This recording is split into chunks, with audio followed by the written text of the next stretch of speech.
2025-0339 PTRM du 13 mai 2025 et à l'abrogation de la loi numéro 2025-047 du 18 août 2025 portant charte des partis politiques par la loi numéro 2025-005 du 13 août 2025. Le gouvernement, au mois de mai, de façon très simple, a décidé de la dissolution des partis politiques. L'audit avait déjà commencé. Donc la section a été confrontée à ce problème de non-collaboration des partis politiques. À quel motif? Les partis politiques nous ont dit que suite à leur dissolution, la quasi-totalité des responsables des ex-partis politiques ne nous ont pas transmis des documents sollicités.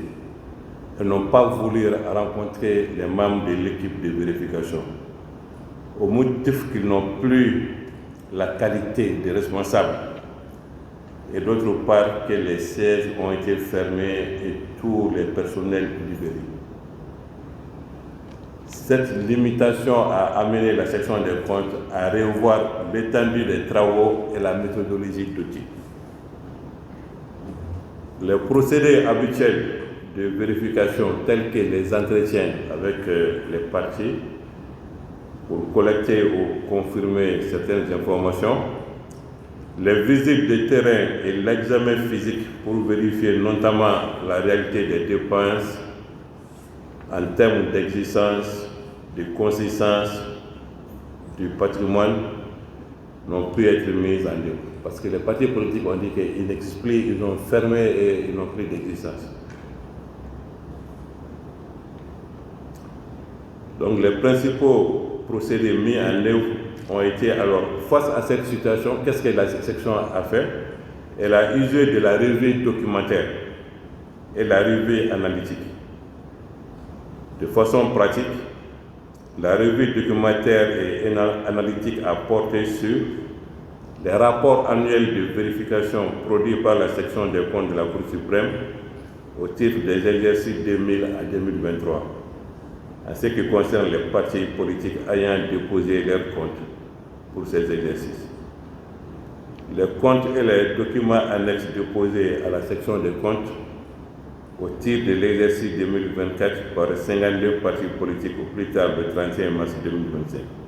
En clair, ça signifie quoi? Chaque année, de 2001 jusqu'à 2025, la section des comptes audite les comptes des partis politiques. Les partis politiques ont régulièrement déposé leurs comptes. Et l'audit est mené de façon consensuelle avec ces partis. Un rapport provisoire est fait, qui est transmis aux partis. Les partis répondent aux observations et les rapports définitifs acceptés par tout le monde est produit. Donc la section a ses fonds de dossier à son niveau. Et ça a été un travail, je le dis encore une fois, consensuel, les partis et la section. Donc comme les partis n'ont pas voulu collaborer avec nous au motif de leur dissolution, nous avons donc fait sortir ces rapports consensuels déjà partagés avec toutes les parties. Des partis politiques qui ont déjà fait l'objet de vérification par la section des comptes et qui ne figurent pas au répertoire des partis politiques communiqués par le ministère de l'administration territoriale et de la décentralisation n'ont pas fait l'objet d'audit. Parce qu'à l'entame des travaux, le président de la Cour suprême a écrit au ministre de l'administration territoriale et lui a demandé de nous faire parvenir le répertoire de tous les partis politiques. Nous avons constaté que nous avons dans le temps vérifié des partis et que ces partis ne figurent pas sur ces répertoires. De même, les partis qui n'ont jamais déposé leur compte annuel et qui n'ont pas transmis les documents sollicités par l'audit n'ont pas fait l'objet de vérification. C'est ce qui est normal, ils n'ont rien transmis. L'exercice 2025 qui avait été initialement demandé ne peut pas être pris en compte du fait que les comptes de gestion de l'exercice ne sont pas encore disponibles. L'exercice 2025 continue jusqu'au 31 décembre, comme vous le savez. et aussi du fait que les partis ont été dissous courant 2025.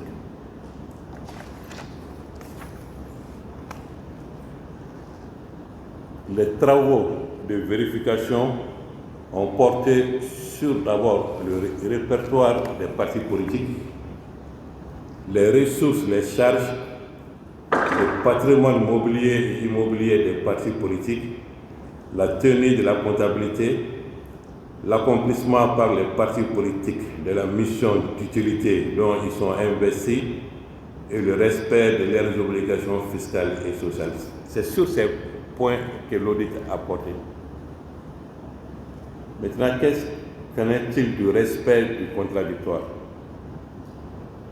Le contradictoire, comme je l'ai dit, c'est quand les partis se mettent d'accord, échangent les rapports provisoires, produisent tous les documents et un rapport final est élaboré. En raison de la dissolution des partis politiques et de la fermeture de leurs locaux, constatée par voie d'huissier, les anciens dirigeants des ex-partis politiques, dans le cadre du respect du principe du contradictoire, ont été invités par communiqué officiel diffusé sur l'ORTM le 29 octobre 2025 à retirer les extraits du rapport provisoire les concernant et à déposer leurs observations plus tard le 5 décembre 2025. À la suite de ce communiqué, 35 partis ont procédé au retrait de leurs rapports provisoires. Sur ces 35 partis, à peu près une vingtaine ont effectivement déposé des éléments de réponse.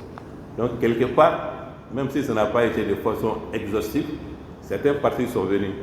Ils ont retiré les rapports provisoires, ils ont formulé des réponses et ils les ont déposées à la section des comptes.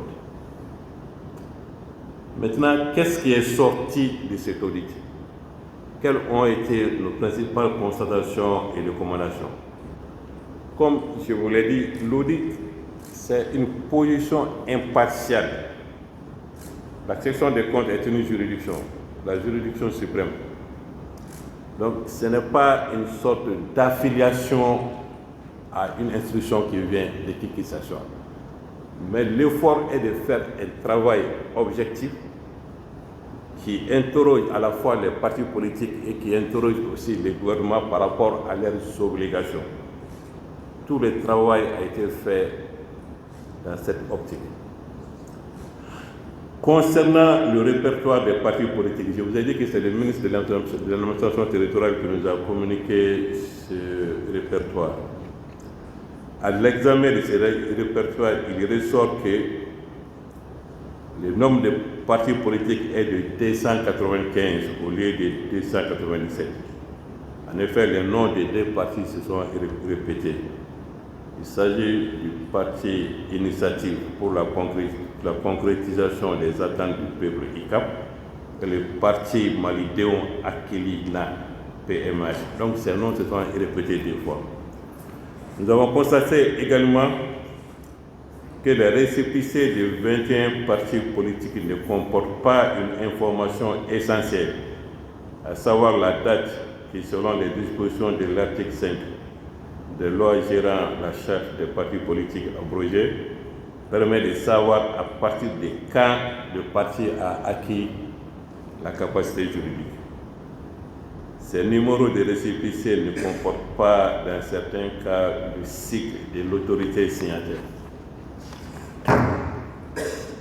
Des partis ont la même dénomination ou les mêmes cycles, en violation des dispositions des articles 9 de la loi numéro 045 du 7 juillet 2000 et de la loi numéro 05047 du 18 août 2005 portant charte des partis politiques. L'audit, le but essentiel d'un audit, c'est voir une situation, faire des constatations et surtout formuler des recommandations à toutes les parties, à la fois au gouvernement et aux partis politiques.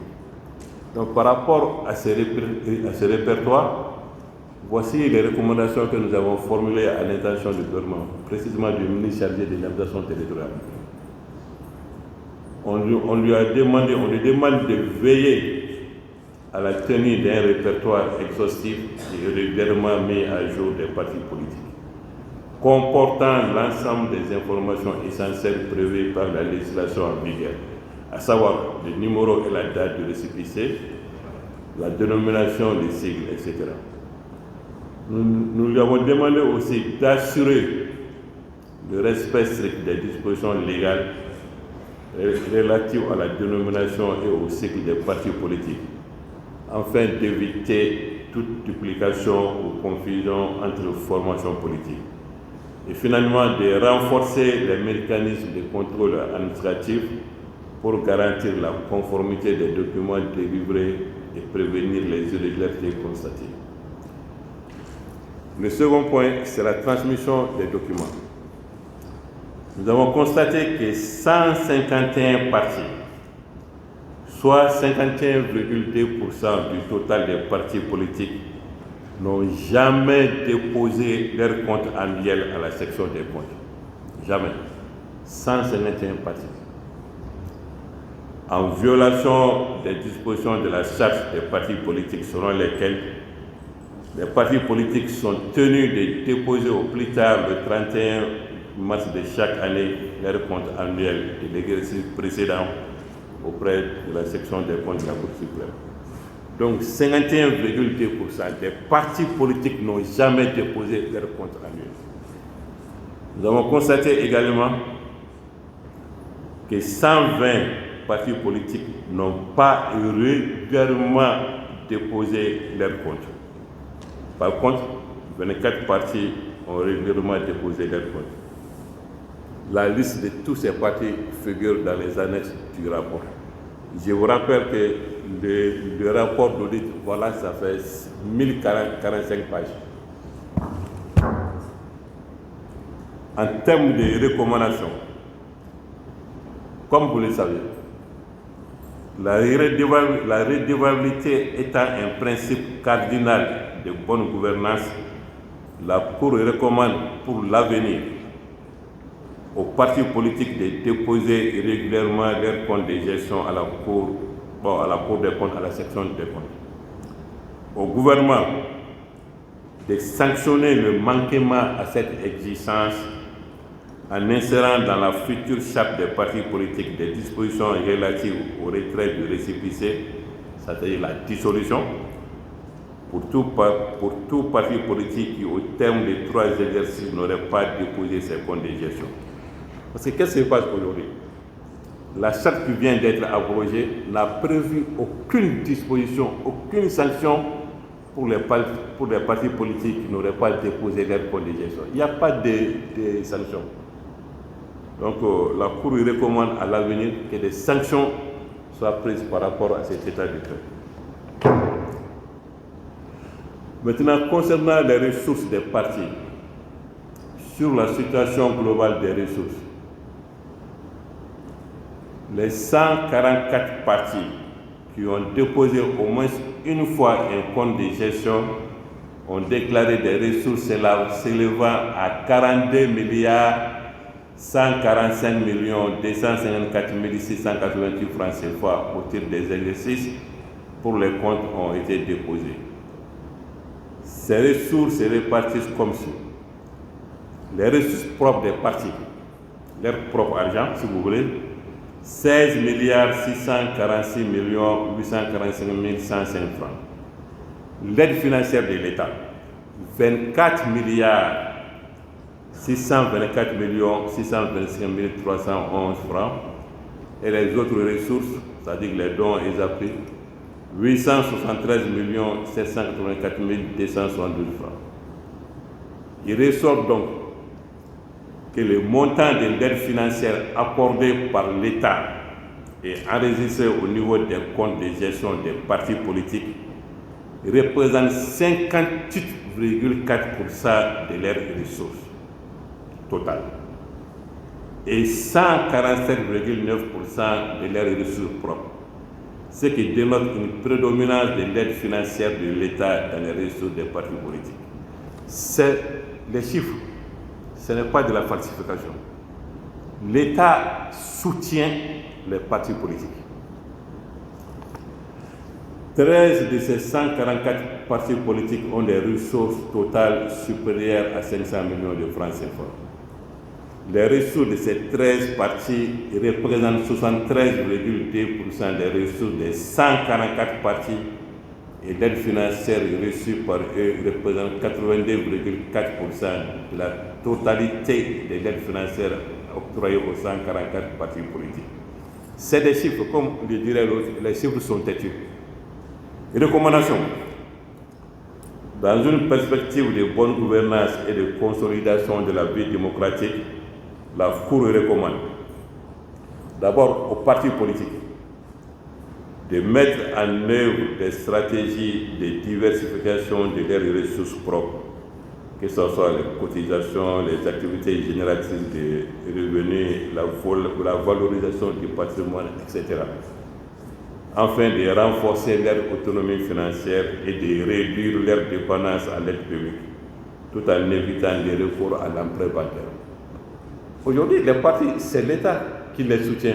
Donc la Cour propose aux partis de diversifier leurs ressources pour qu'ils ne soient pas dépendants de l'aide financière de l'État. Renforcer leur autonomie financière et de réduire comme je l'ai dit, leur dépendance à l'aide publique. Maintenant, nous recommandons au gouvernement d'engager une réflexion approfondie sur le financement public des partis politiques en vue d'assurer une meilleure transparence, une allocation équitable des ressources et un contrôle renforcé de leur utilisation. Il s'agit de l'argent public. D'intégrer dans la future charte des partis politiques des dispositions claires sur les modalités, les plafonds et les conditions d'octroi de l'aide publique, tout ce qui aujourd'hui n'existe pas. Maintenant, concernant la gestion des dettes financières de l'État aux partis politiques, le gouvernement, au cours de certaines années, a accordé des aides financières exceptionnelles aux partis politiques en cumul aux aides réglementaires accordées au titre de ces années. Les partis ont bénéficié d'aides normales, si on peut le dire. Le gouvernement les a accordé des aides exceptionnelles sans apparemment aucune raison. Les références de ces décrets sont dans les rapports et je vous ferai l'économie de ça. Le montant de ces aides exceptionnelles est de 1 981 138 222 francs CFA.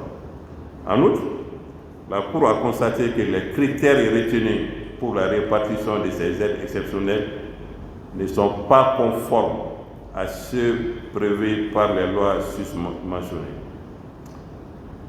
À titre d'exemple, s'agissant du décret numéro 02-092 du 27 février 2002, les critères de répartition retenus, à savoir 25% répartis à tous les partis politiques et 75% aux partis politiques ayant participé aux travaux des commissions administratives de révision des listes électorales, alors que la loi sur la charte abrogée prévoyait que le montant des crédits affectés au financement des partis politiques est divisé en 3 fractions. La première fraction, égale à 20% des crédits, est destinée à financer l'ensemble des partis politiques qui déposeront avant le 31 mars le bilan financier de leurs activités au titre du précédent exercice budgétaire. Donc, c'est ce que la charte avait prévu, 25% à tous ceux qui déposent, qu'ils aient fait des compétitions, qu'ils aient des députés ou non. Vous avez créé un parti, vous avez déposé un compte de gestion à la section de gestion, vous avez droit à 20% des crédits. Une deuxième fraction égale à 40% des crédits est destinée à financer les partis politiques représentés à l'Assemblée nationale proportionnellement au nombre des députés obtenus le jour du scrutin. Et finalement, une troisième fraction égale à 40% des crédits est destinée à financer les partis politiques au prorata des conseillers communaux. Ça, c'est ce que la loi normale avait prévu. Mais les aides exceptionnelles ont défini d'autres critères, à savoir 25 et 75%, sans aucune base légale. Nous avons constaté également que Les partis politiques n'ont pas rendu compte de l'utilisation de l'aide financière reçue de l'État. Ils n'ont pas justifié, ils n'ont pas rendu compte. Les partis politiques qui ont reçu l'aide financière de l'État n'ont pas déposé à la section des comptes les rapports annuels, alors qu'au terme des dispositions des articles 29 et 27, respectivement des chartes abrogées, les fonds obligations aux partis politiques de déposer leurs comptes. Un parti qui a reçu une aide financière de l'État doit l'année suivante déposer ses comptes pour dire voici comment j'ai utilisé cette aide. Mais des partis ont encaissé d'aide publique et ont refusé carrément de déposer leurs comptes. Le montant total de l'aide financière pour ces partis s'élève à 93 587 000 48 francs CFA. La Cour a également constaté que les partis politiques qui ont reçu l'aide financière de l'État ne figurent pas au répertoire actualisé transmis par le ministre de l'administration territoriale et de la décentralisation.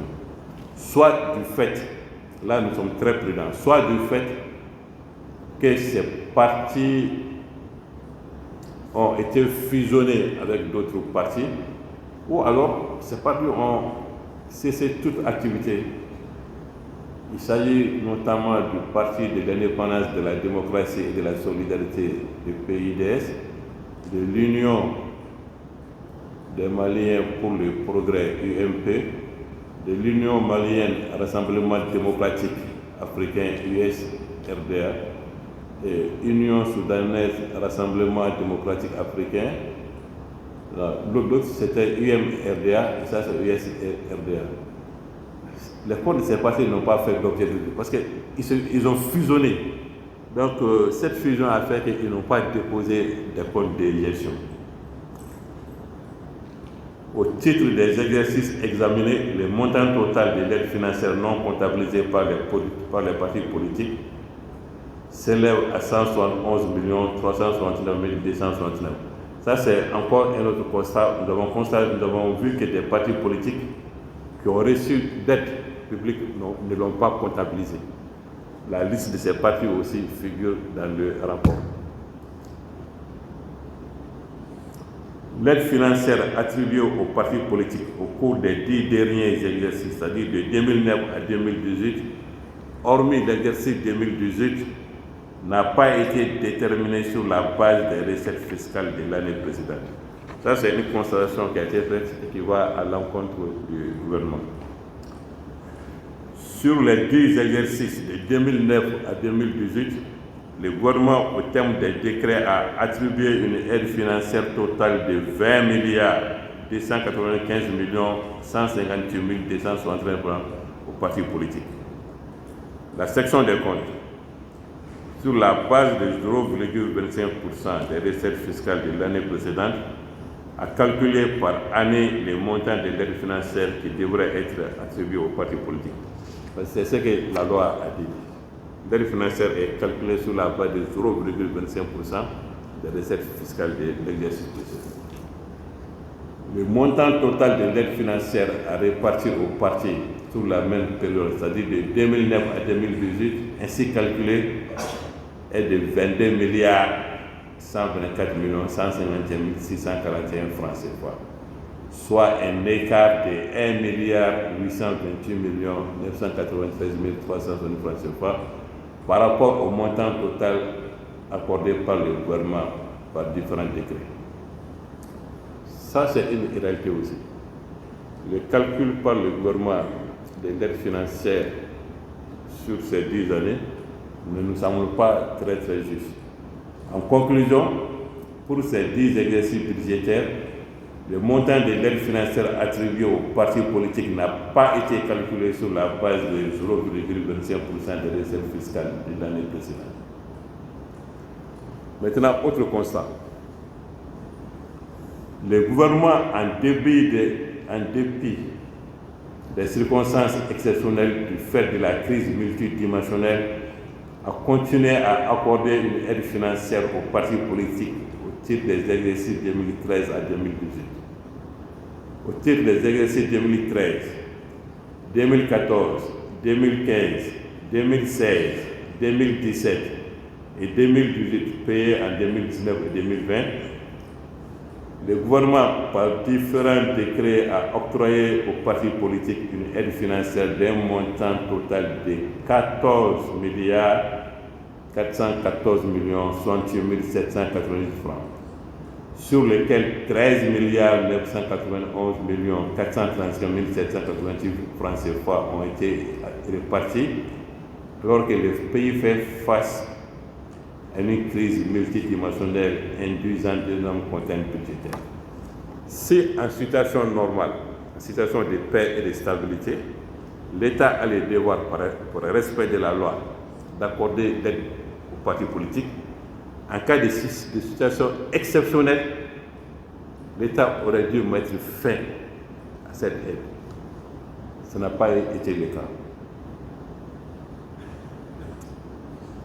Nous l'avons dit, eu égard à l'aggravation de la crise, le gouvernement en 2019 a suspendu l'aide financière. Donc l'aide financière a été suspendue en 2019. Cette mesure a été maintenue de plein droit avec l'installation de la transition en 2020.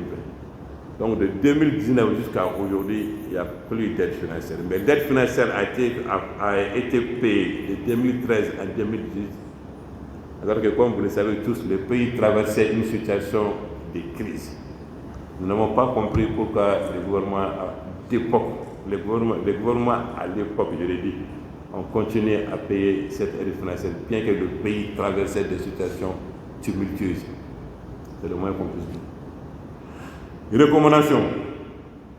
La Cour recommande au ministre de l'Économie et des Finances de mettre en place une base de données permettant de retracer l'exhaustivité des opérations financières de l'État en vue d'une meilleure transparence et de redevabilité. Produire les éléments probables à l'appui des explications concernant le reversement de 2 milliards 173 323 255 francs CFA, reliquat des aides financières non réparties entre 2001 et 2018.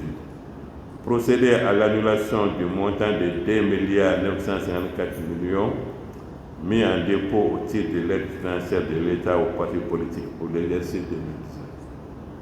Au gouvernement de fournir des explications sur l'absence d'aide financière accordée aux partis politiques au titre de l'exercice 2005, de justifier l'octroi d'aide financière exceptionnelle aux partis politiques d'un montant total de 1 milliard 981 millions 138 222 francs CFA, attribués sans respect des critères de répartition et se conformer à l'avenir aux dispositions légales pour rationaliser les dépenses budgétaires.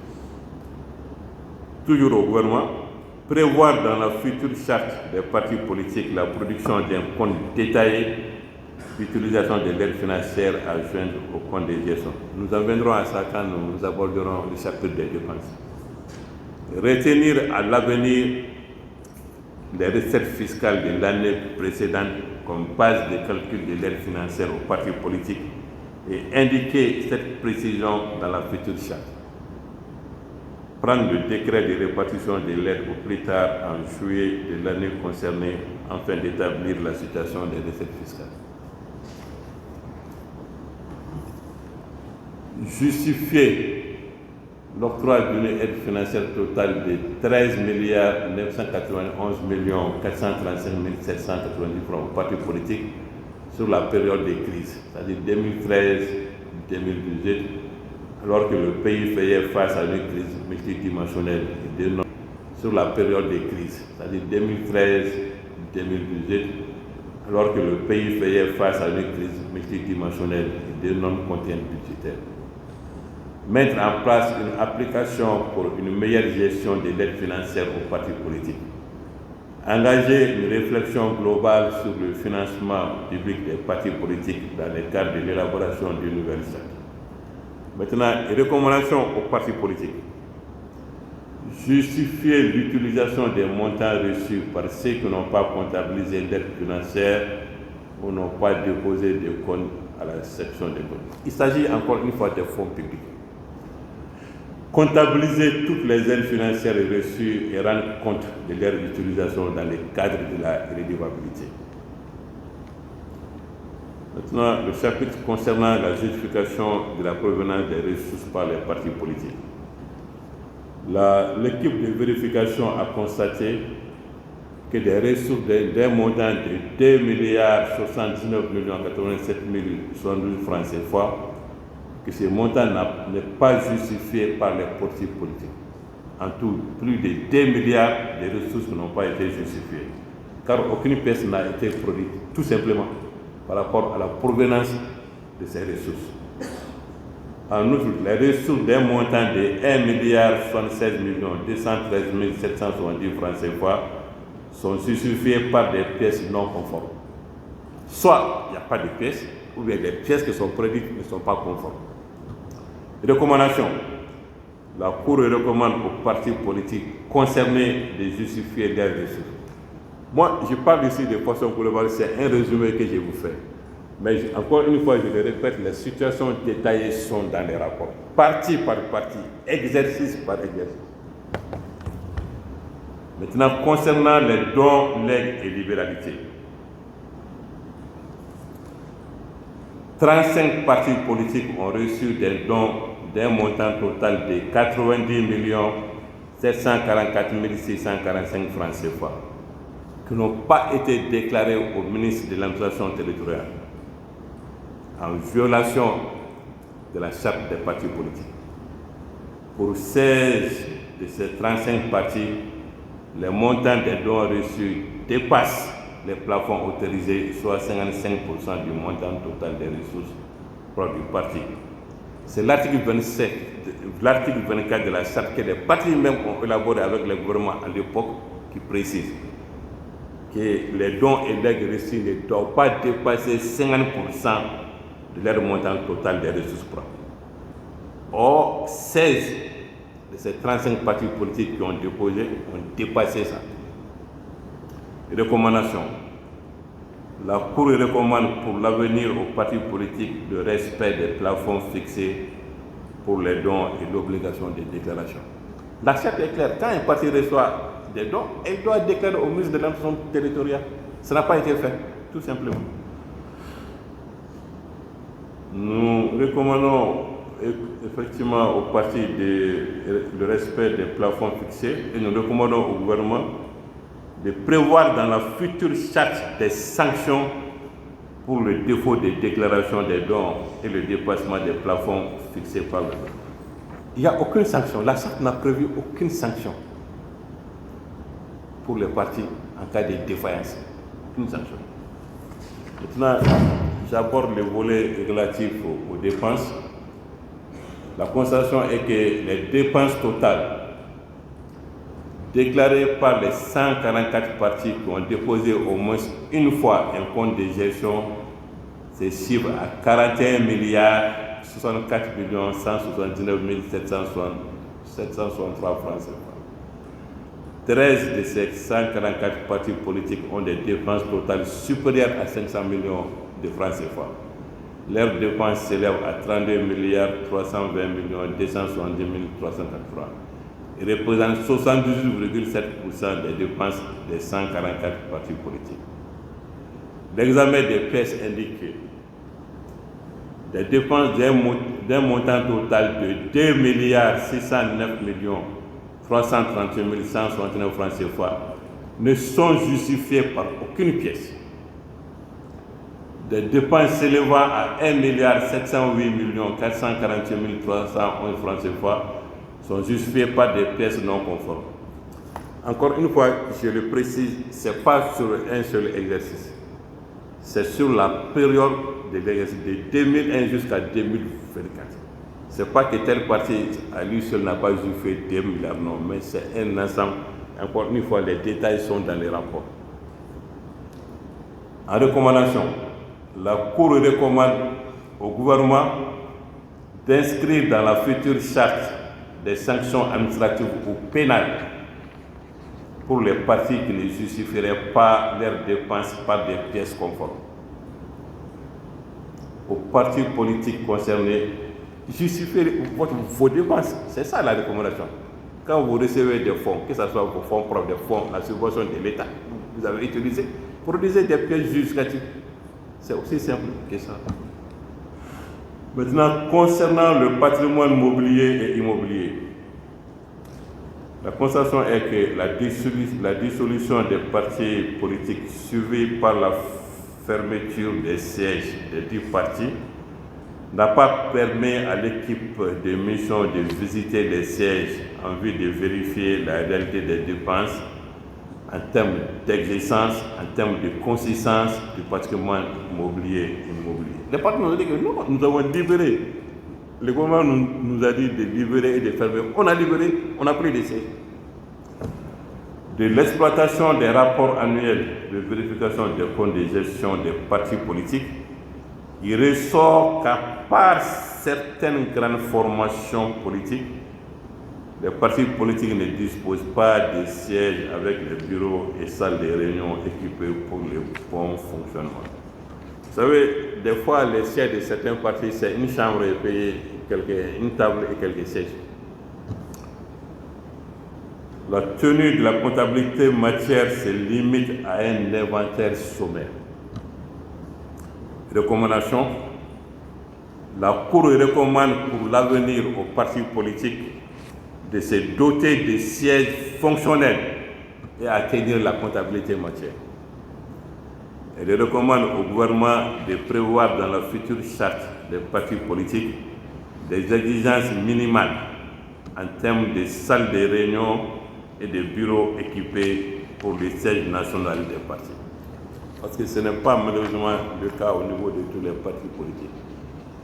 Maintenant, concernant la tenue de la comptabilité, l'équipe de mission suite à l'exploitation des rapports annuels de vérification des comptes des partis politiques par la section des comptes a relevé que le système minimal de trésorerie historiquement utilisé pour les petites structures n'est plus adapté au contrôle des finances des partis politiques.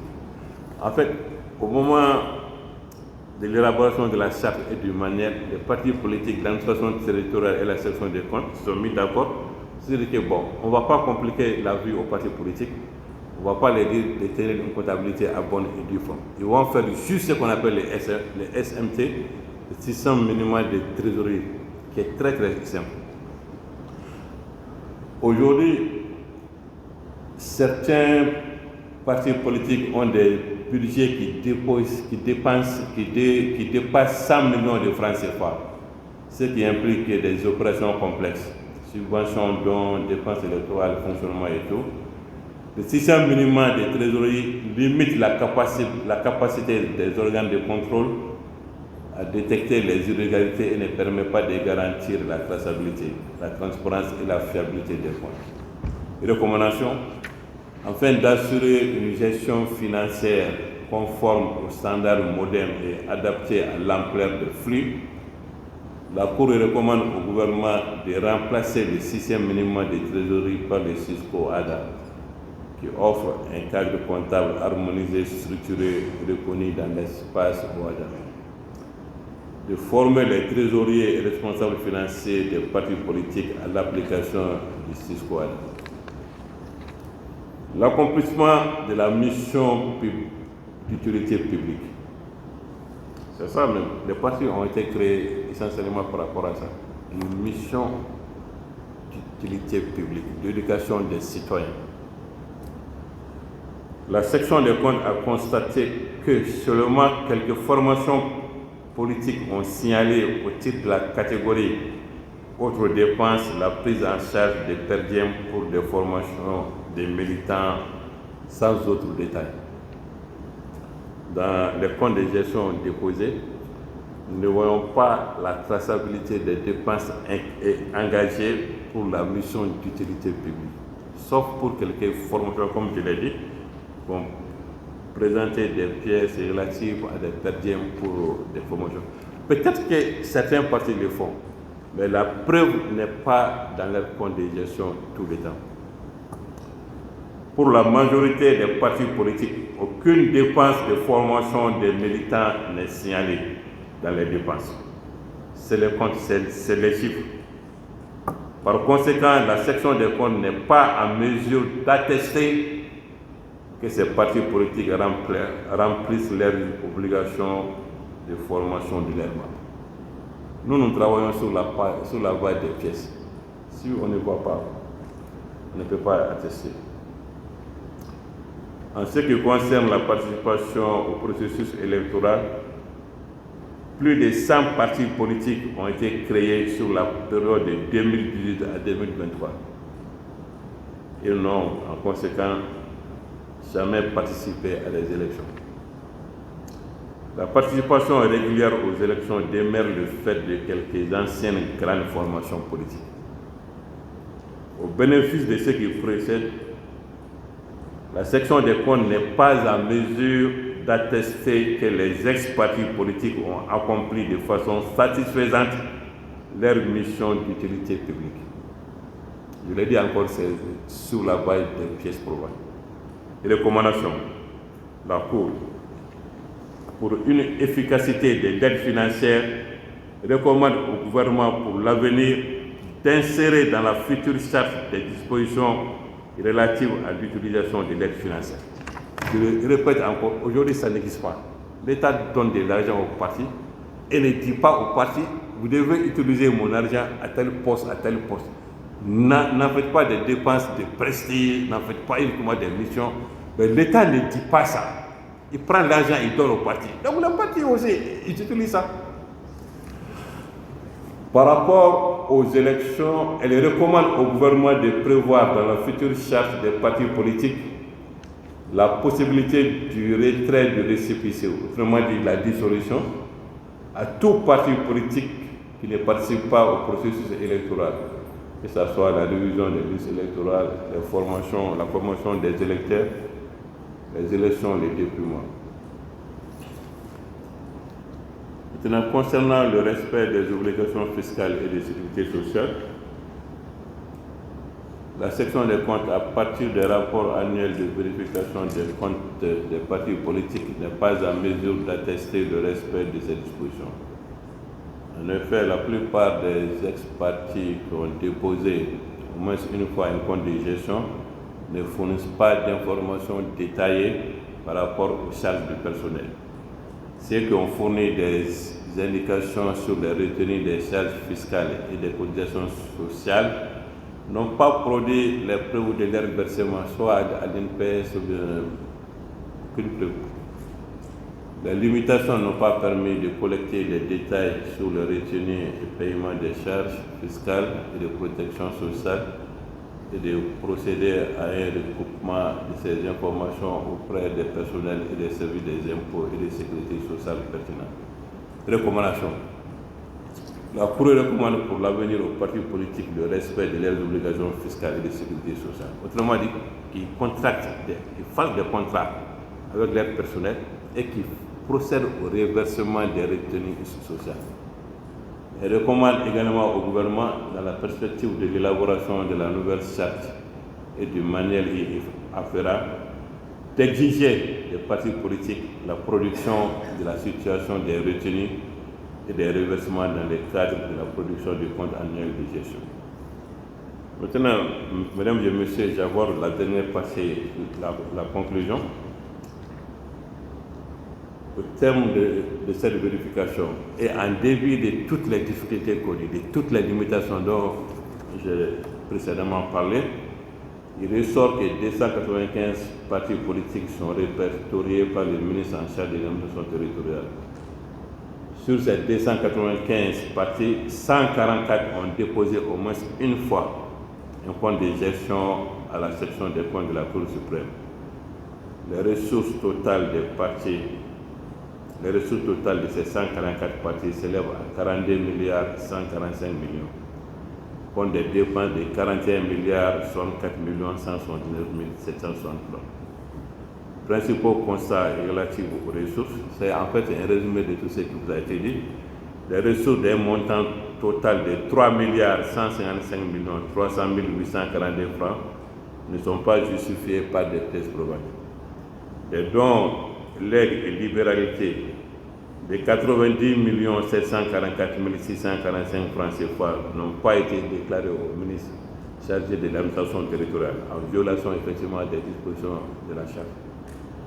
La prépondérance des dettes financières qui s'élève à 24 624 625 311 francs CFA contre des ressources propres de 16 645 845 105 francs. On l'a dit, l'aide financière, c'est presque le double des ressources propres des partis. Certains partis ont reçu l'aide financière de l'État sans déposer des comptes à la section des comptes ou sans comptabiliser la dite aide. En effet, l'aide totale attribuée par l'État et répartie entre les partis politiques s'élève à 25 980 millions contre 24 624 millions déclarés par les 144 partis politiques. Maintenant, les principaux constats par rapport aux dépenses. Un montant de 4 317 785 480 francs CFA. Ce montant n'est pas justifié par des pièces probantes, défaut total de pièces ou bien des pièces non conformes. Constat général sur la tenue de la comptabilité. Le système minimal de trésorerie historiquement utilisé par les petites structures n'est plus adapté au contrôle des finances des partis politiques. Je pense qu'on l'a dit. Constat maintenant sur la mission d'utilité publique et les obligations fiscales. La mission n'a pas pu établir l'accomplissement de la mission d'utilité publique par la majorité des partis politiques. Là, je suis vraiment précis. Nous n'avons jamais dit que tous les partis politiques n'ont pas fait cette mission d'utilité publique. Nous ne l'avons pas dit. Nous avons dit que pour la majorité des partis politiques, les pièces qui prouvent qu'ils ont accompli cette mission d'utilité publique n'a pas été produite. Et ça, c'est la réalité. De même, la mission n'a pas pu attester le respect par les partis politiques de leurs obligations fiscales et de sécurité sociale. En recommandation, dans la perspective de la future charte. Parce qu'en fait, je l'ai dit, ce travail que le peuple a demandé et que le gouvernement nous a demandé de faire, c'est plutôt une contribution aussi, au-delà de certaines questions, une contribution à l'élaboration de la future charte des partis politiques. Voir quels ont été les problèmes pendant la première période de l'aide publique, qu'est-ce qui ne va pas, qu'est-ce qu'on doit faire pour changer ça. Donc nous nous inscrivons beaucoup plus dans cette perspective. Donc nous recommandons au gouvernement d'engager avec toutes les parties prenantes une réflexion sur le financement public des partis politiques. S'il faut le maintenir, quel montant, quels doivent être les critères d'éligibilité, quelles doivent être les modalités de répartition, quelle doit être finalement l'utilisation et la justification des dettes publiques. C'est le gouvernement qui doit engager une réflexion avec toutes les parties prenantes par rapport à ça. De remplacer aussi le système minimal de trésorerie par les SUSCOA, de former les trésoriers et responsables financiers des partis à l'application du SUSCOADA, de renforcer les organes de contrôle, que ce soit la Cour des comptes, la section des comptes, les commissions électorales, avec des moyens techniques et humains pour auditer effectivement. De prévoir des sanctions, parce qu'il n'y a pas de sanctions là, il n'y a pas de sanctions. De prévoir des sanctions en cas de manquement grave, relatifs notamment au dépôt de comptes annuels, à la déclaration des dons, legs et libéralités, ainsi qu'à leur participation au processus électoral. Aujourd'hui, les partis, il n'y a aucune sanction. Maintenant, faire auditer par la section des comptes les fonds des campagnes électorales, ce qui n'a pas été mis dans la charte. Il faut désormais que les fonds des campagnes électorales soient également audités. Comme le disait l'autre, ça nous permettra de savoir quel candidat a pu louer un avion pour effectuer ses missions dans les régions ou à l'extérieur. Sur quel fonds, d'où proviennent ces fonds. Voilà. Maintenant, aux partis politiques, nous leur demandons de justifier la provenance de la totalité de leurs ressources et leur utilisation par des pièces probantes, d'adopter des stratégies de mobilisation des ressources afin de réduire leur dépendance l'aide financière. J'ai fini, madame et messieurs, la présentation. Maintenant, je vais donner la parole au conseiller Seydou Malé pour qu'il fasse un ramassé en langue bamba. Nous pensons que c'est un travail tout à fait légal. Vous avez soulevé quatre points. Le premier point, c'est par rapport à la légalité du processus. Une fois que des fonds publics ont été octroyés à une structure, le gouvernement a le droit, à n'importe quel moment, de demander à la structure l'utilisation de ces fonds. C'est ce qu'on appelle le principe de la irrédevabilité, la transparence. En deuxième question, vous avez dit, est-ce que la section des comptes, votre idée c'est que la section des comptes a déjà audité ses comptes et les a certifiés. Tout à fait, nous ne mettons pas ça en cause. Tout ce travail qui a été fait, qui est dans les rapports, vous pouvez le voir, comme il a dit, ça va être mis sur le site. Nous ne revenons pas sur nos anciennes certifications. On n'a jamais dit qu'on a déjà certifié un parti en 2015 ou en 2020. Maintenant, au profit, au motif qu'il faut faire ces audits, que la section revient sur cette certification. Ça n'a jamais été le cas. Les partis ont été certifiés sur la base de certains critères. La section a maintenu ces critères et a maintenu sa certification. Ça n'empêche pas qu'au cours de cette certification, la section a fait cas au parti qui a respecté qu'il y a des dépenses que vous n'avez pas justifiées ou bien pour lesquelles vous avez présenté des pièces non probantes. Et le parti a respecté. Ça n'empêche pas aussi le fait que nous avons toujours dit, pour tel ou tel parti, vous avez eu des ressources qui n'ont pas été justifiées. Donc, ces premières constatations dans nos précédentes certifications ont été maintenues. Ça n'empêche pas, ça n'a pas empêché à ce moment, ça n'a pas empêché de dire que ces partis sont certifiés, parce que dans l'ensemble, il y a certains critères globaux qui ont été respectés par ces partis. La section n'a pas remis ça en cause. Voilà. Les partis qui sont venus retirer les extraits du rapport provisoire, je ne vais pas citer des partis. Certains partis nous ont écrit en termes d'éléments de réponse pour dire qu'ils sont soulagés. Ils constatent que la section n'a pas fait un déni de sa propre certification passée. On a reçu des correspondances de certains partis. Mais ça n'empêche pas que même pendant cette certification, la section avait fait cas de certaines dépenses qui n'ont pas été justifiées par des pièces probables. Les anciens rapports sont disponibles et ces rapports aussi. Tout parti politique qui est venu retirer son extrait par rapport au rapport provisoire peut faire cette constatation. Et à l'époque, la vérification n'a pas porté sur le pourcentage de 50% des dons reçus. Comme troisième question, il parle de nos recommandations. Il dit que est-ce que la section ne doit pas faire des recommandations pour elle-même. Je comprends que c'est la suite logique des deux premières questions. M. Sylvain estime que nous sommes en train de nous contredire. On a déjà audité des partis, on les a certifiés, nous reprenons ça et nous disons autre chose. Donc, est-ce qu'il n'est pas mieux que nous-mêmes, qu'on se donne nous-mêmes des recommandations? Mais non. Nous n'avons pas remis en cause une seule certification antérieure.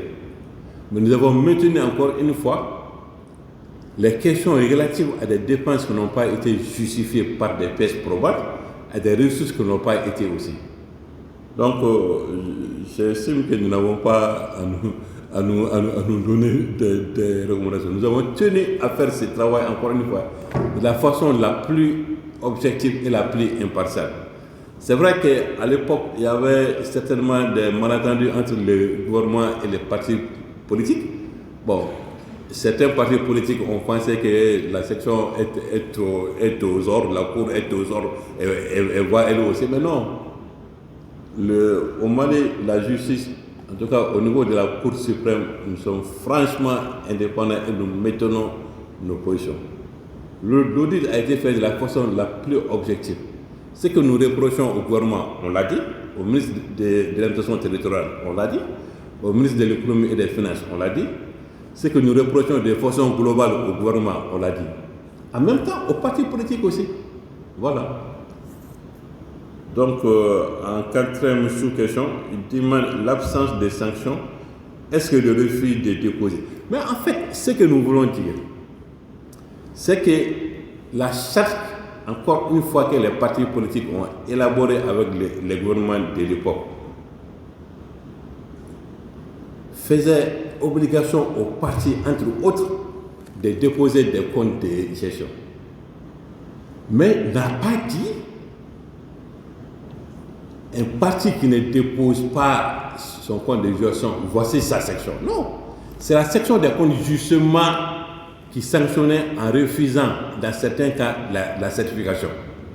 Mais la charte n'a rien prévu comme sanction pour les partis politiques. Rien.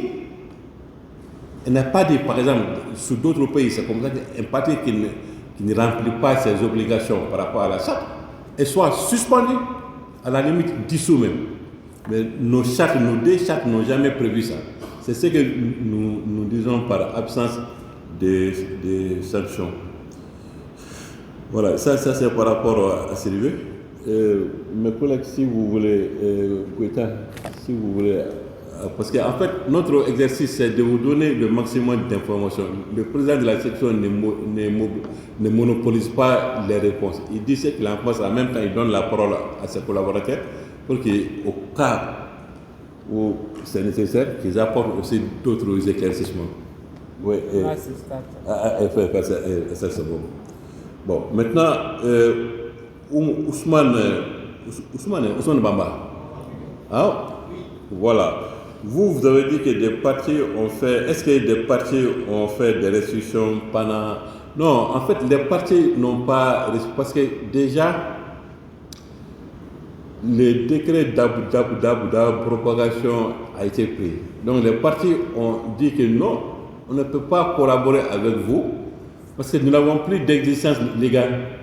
Le décret nous interdit d'avoir un siège, d'avoir du personnel. Ce n'est pas des restrictions en termes de fonds. De fonds. Voilà, il a dit restriction, il n'a pas pris. Et Bamba, voilà, qu'est-ce que vous attendez par restriction? C'est des fonds ou bien quoi? Voilà. Non.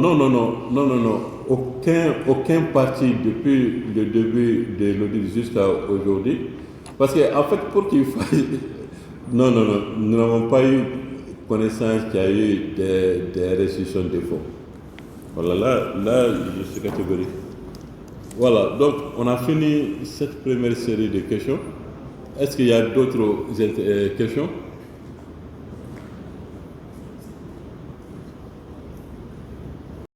J'ai fait allusion, quand vous voyez l'essentiel pour... ce sont des décrets qui ont été pris en 2002, 2006, voilà, 2002, 2006 et 2008. C'était la gestion de feu le président Amadou Touré, paix à son âme, qui avait pour ligne politique le consensus. Il n'était pas lui-même d'une formation politique, vous le savez, mais il a associé tous les partis politiques à la gestion de l'État, d'où la particularité de sa gouvernance, le consensus. Donc, ces aides pour l'essentiel ont été octroyées pendant cette gestion présidentielle. Et vous avez compris que même les critères d'attribution sont différents des critères habituels. Parce que ces critères, c'est que 25% qui a été accordé à tous les partis politiques et 75% aux partis politiques qui ont participé aux travaux des commissions administratives, aux travaux de révision des listes électorales, alors que ces critères n'étaient pas dans la charte. Je pense qu'il faut comprendre ça par la volonté des non politiques, paix à son âme, encore une fois, d'apaiser un climat politique et d'associer tout le monde à la gestion du pouvoir. Le Mali a retenu de lui un homme de consensus. Voilà. Camarade, vous voulez ajouter un plus, Gaëtan? Avec votre permission. Voilà, ok, allez-y. Par rapport à cette question-là, il y a lieu de préciser que la Cour n'apprécie pas l'opportunité de la décision du pouvoir politique.